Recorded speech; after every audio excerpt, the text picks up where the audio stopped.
Thank you, the Director. My dear brother and former President of Kenya, Uhuru Kenyatta.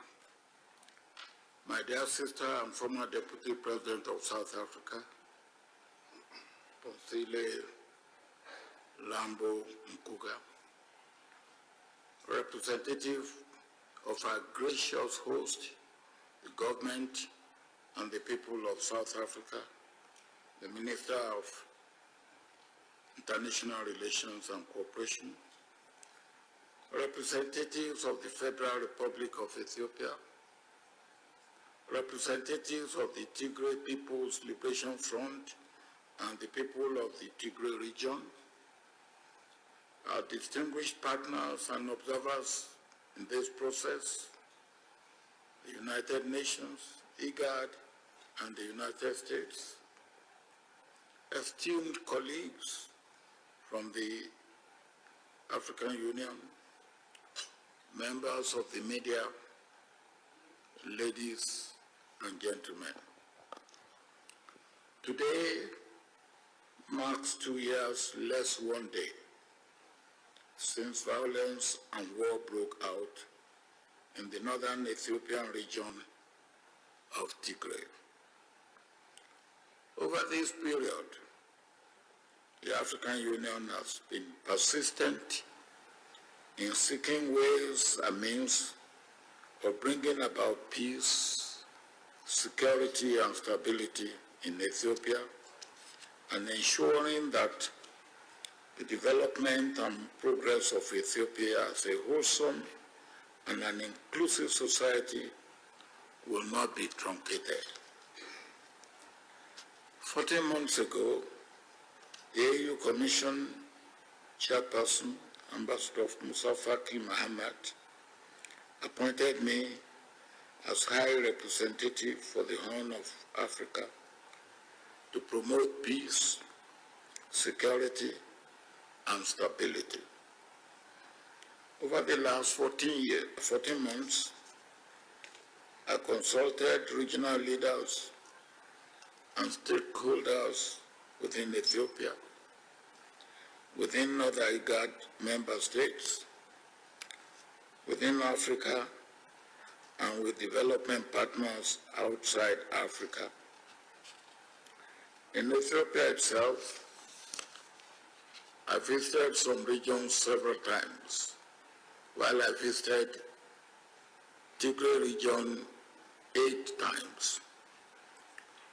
Only last month, and for the purpose of the exercise that has brought us here, the chairperson of the AU Commission appointed my brother, President Uhuru Kenyatta, and my sister, the Deputy President or the former Deputy President of South Africa, Punsele Mambo Nkunka, to join me in moving the process forward. Today is the beginning of a new dawn for Ethiopia, for the Horn of Africa, and indeed for Africa as a whole.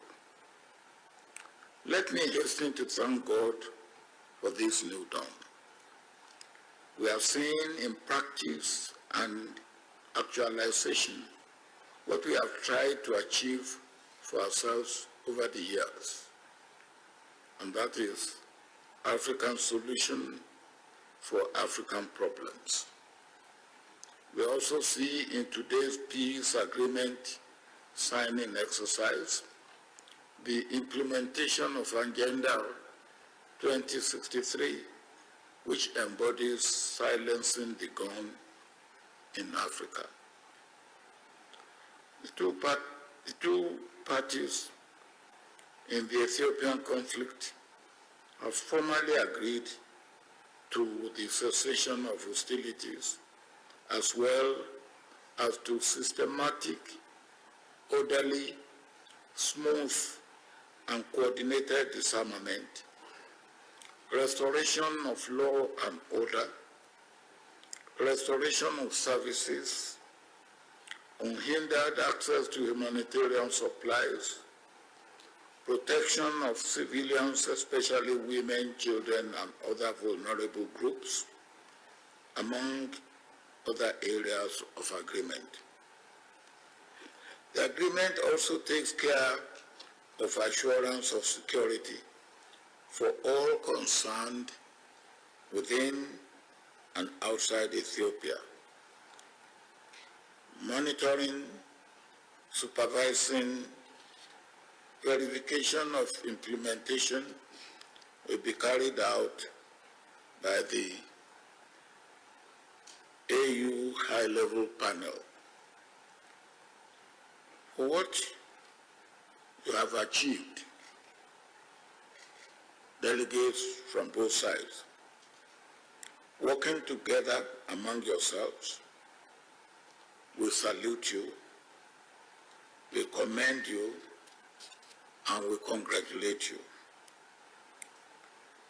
Let me say for us facilitators, this moment is not the end of peace process, but the beginning of it. Implementation of the peace agreements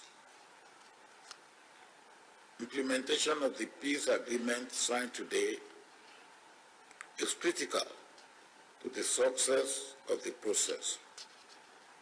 On behalf of the AU, the panel members, the delegates, the observers, and the experts that have been around, I express our deep appreciation to President Cyril Ramaphosa and the government of South Africa for being a wonderful host and for such a splendid arrangement made for the success of these talks. The three observers here, the UN, the IGAD, and the US, as well as others who are not represented here, are all very much appreciated.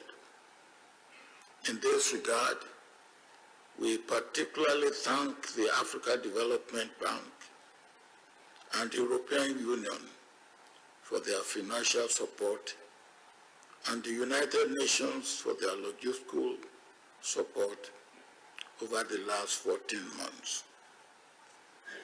I must not forget to thank the staff of the Africa Union Commission, particularly those in the Department of Political Affairs, Peace and Security, led by Commissioner Ambassador Bankole Adeoye, with the invaluable support of Director Sergio Ba for their commitment and dedication to duty. Let me emphasize that the eyes of the world will now shift from the talks to the implementation. The leaders of both sides have supported the delegates to achieve what has been achieved.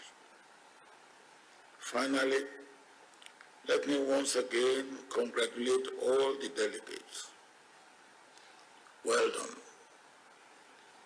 You have made all Ethiopians at home and abroad winners in this agreement.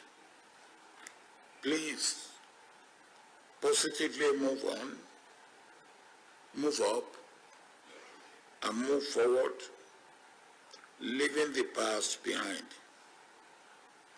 Ethiopia is a great nation and shall continue to be a great nation and pride to all Africans. My brothers, I thank you and God bless you all. Thank you very much, Baba, His Excellency President Obaasaanjoo. At this point, it gives me the honor to invite the head of delegation of the Federal Democratic Republic of Ethiopia, my brother, His Excellency Ambassador Redwan Hussein Rameto. Ambassador Redwan, please.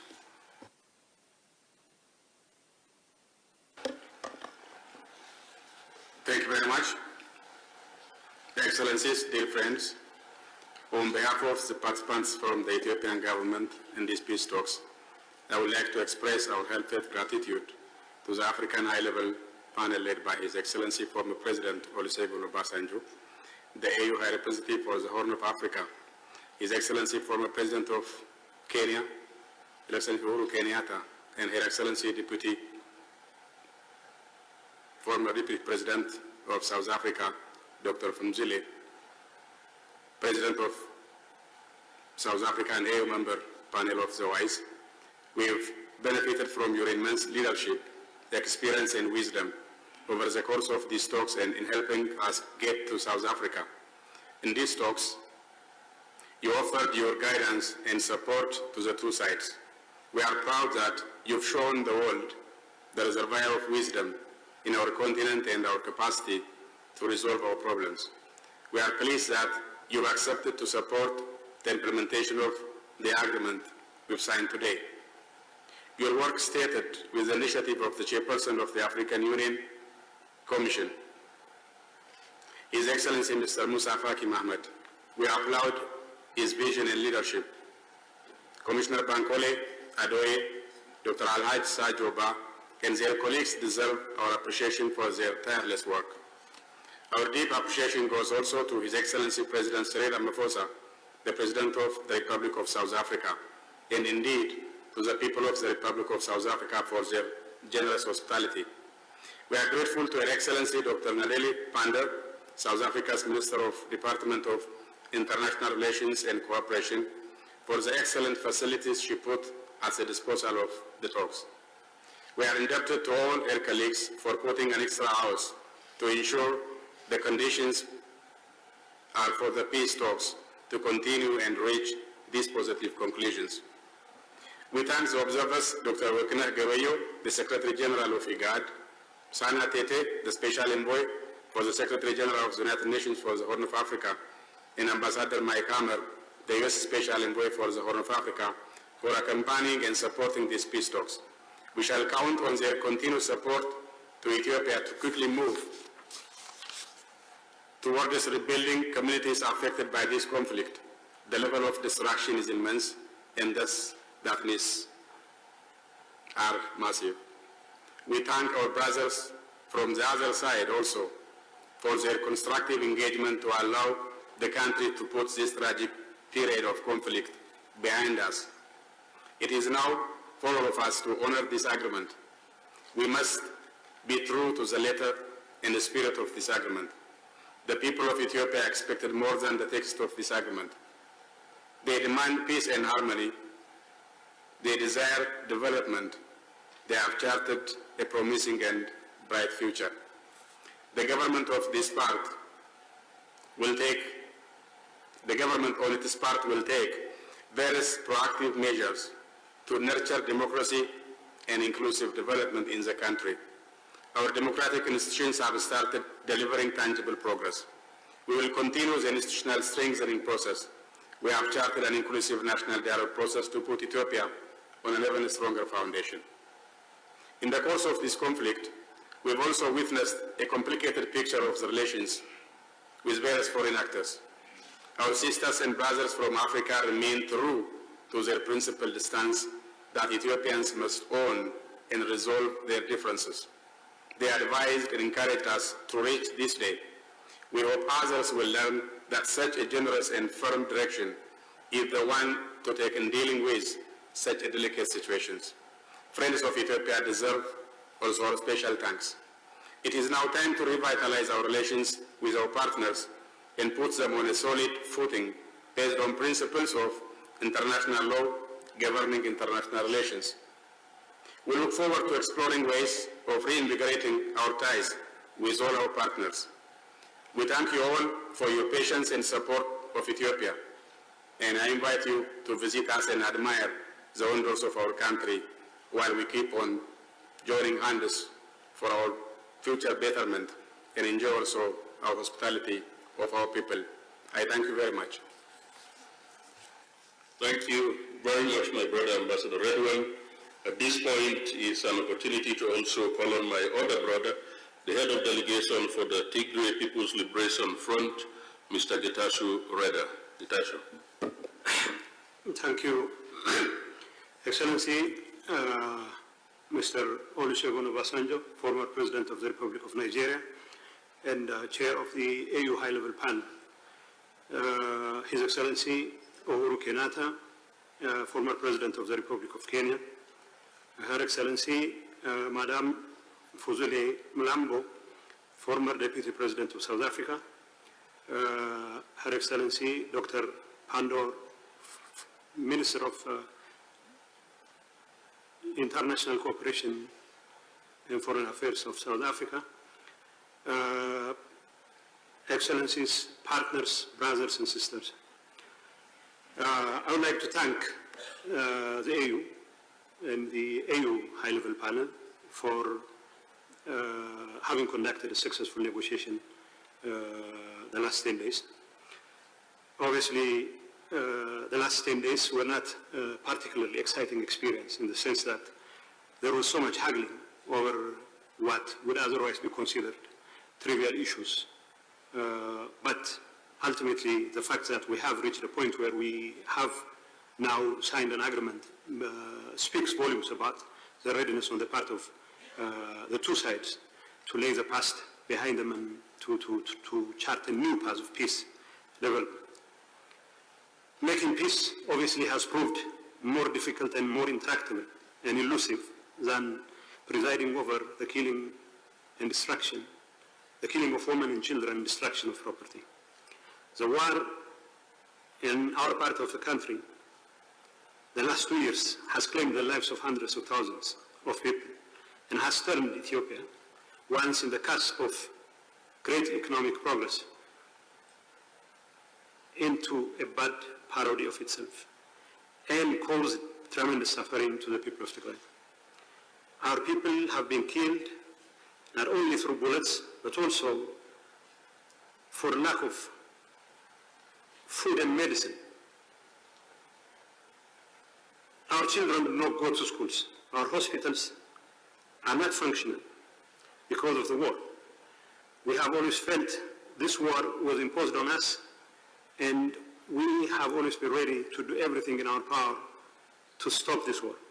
Now that we are here to sign an agreement, to at least explore the opportunity to see if we can make peace, and it is still within reach, it will come as a relief not only to the people of Tigray, but also to the entire Ethiopian population. And I hope, it's my hope and expectation that the two parties will continue to honor their commitment and redouble their efforts to make sure that the agreement they have signed is implemented and in a manner that satisfies the interest of our people.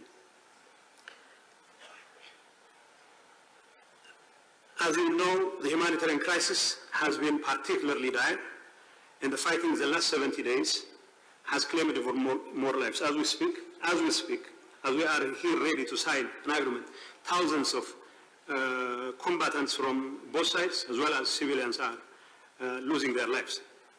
So it is incumbent upon us not only to sign this agreement, but also to make sure that it's immediately implemented, and the follow-up activities that are required to make sure such an agreement is implemented to the fullest extent possible are carried through in earnest. And on our part, we are ready to do everything in our capacity to expedite the implementation of this agreement, and it's our hope and expectation that our brothers from Addis Ababa will do the same. Obviously, like I said, we cannot solve our problems when there is too much testosterone in the room. Obviously, some of you have been complaining that the delegates from both sides have little in the way of feminine presence. And people advise us that probably the presence of women would have made a difference as far as making peace is concerned. So when there is too much testosterone and where there is too much willingness on the part of the two sides to fight till the hell freezes over, it is the children and women who find themselves at the receiving end of the suffering. And it's unfortunate for myself and my comrades here who have once served in the same government. It took traveling all the way to South Africa. I'm not complaining that I traveled to South Africa. I have always loved being in South Africa, but it is quite tragic.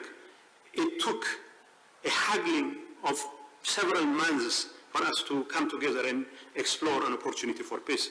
Now that Chief Obaasaanjoo, President Kenyatta, and Deputy President Fuzile have done their job well enough, simply means we have a new beginning and we have to build on that new beginning. For us, children, our children who have been away from schools need to go back to schools or to whatever is left of our schools, because the destruction is quite immense, as everyone has pointed out. And the destruction in Tigray has been even more particularly immense. Our children have to go to schools, they have to have medicine, the humanitarian crisis needs to be addressed, and this requires not just a pause in peace, a peace pause, but a serious effort on the part of the two sides and the international community, more particularly the AU panel and the AU Commission, the AU as an institution, to do everything within their power to make sure that this peace, this agreement holds. As far as both parts are concerned, we have made painful concessions because addressing the pains of our people is far more important than the kinds of concessions we have made. Yes, we have made concessions because we have to build trust and we have to make sure that every one of us builds on that trust. But like President Obaasanjoo clearly pointed out, to sign an agreement is one thing, but to implement it is entirely different. And our focus should be on implementing it, not because we are weary of fighting, but rather because our people deserve every ounce of it. It's our hope and expectation that both sides will remain faithful to the commitments they have entered. And it's also our hope and expectation that the verification and monitoring mechanism we are going to put in place will be an ironclad one, and the international community needs to throw its weight behind such a process so that we can avoid a relapse into the kind of traditional proclivity to resolve differences by shooting at each other. So I hope our effort to silence the guns would be followed through in earnest, and our people deserve all the peace in the world, and we need to rebuild communities which have already been shattered as a result of such a bloody war that has continued for the last 2 years and still continues. I know there are spoilers from nearby, from inside our ranks, from the neighborhood, and we also know they would not stop at nothing to sabotage our peacemaking efforts, and it is only through our collective resolve that we can hold these spoilers in check, whether they are from the entire neighborhood or from within our ranks. We have to tell them that there is no substitute for peace, that our people deserve all the peace in the world. All our mothers and sisters and our children deserve all the peace in the world. And for us, we are ready to do everything to make sure that no effort on the part of spoilers would set us back on our commitment for peace. Our decision to silence the guns should also serve as a basis for a continued political engagement that will help us resolve overarching political problems that have bedeviled the nation. And I know as long as we have this pause, as long as we continue to renew our commitments for peace, we still can find it within our hearts to mend fence and to resolve political differences. And ultimately, it is only through political dialogue that problems of political nature can be resolved, and that commitment should always be there. Last but not least, I would like to thank once again all the people who have been involved in making this happen. More importantly, the high-level panel has been very instrumental, and I would also like to thank Hannah Tete, Workana Gawayo, and Mike Hammer for taking all the pain to bear with us while we are haggling among us each other, not to solve our own problems. Hopefully, they will remain engaged in the entire process, and we have every confidence in the panel and in the African Union and their commitment to carry through their responsibilities, and of course to make sure that our agreement which we are signing today becomes implemented and to the fullest extent possible. Let's take this opportunity to once again recommit, rededicate ourselves to rebuilding our communities and to seek political and peaceful solutions to the problems that our communities face. Thank you.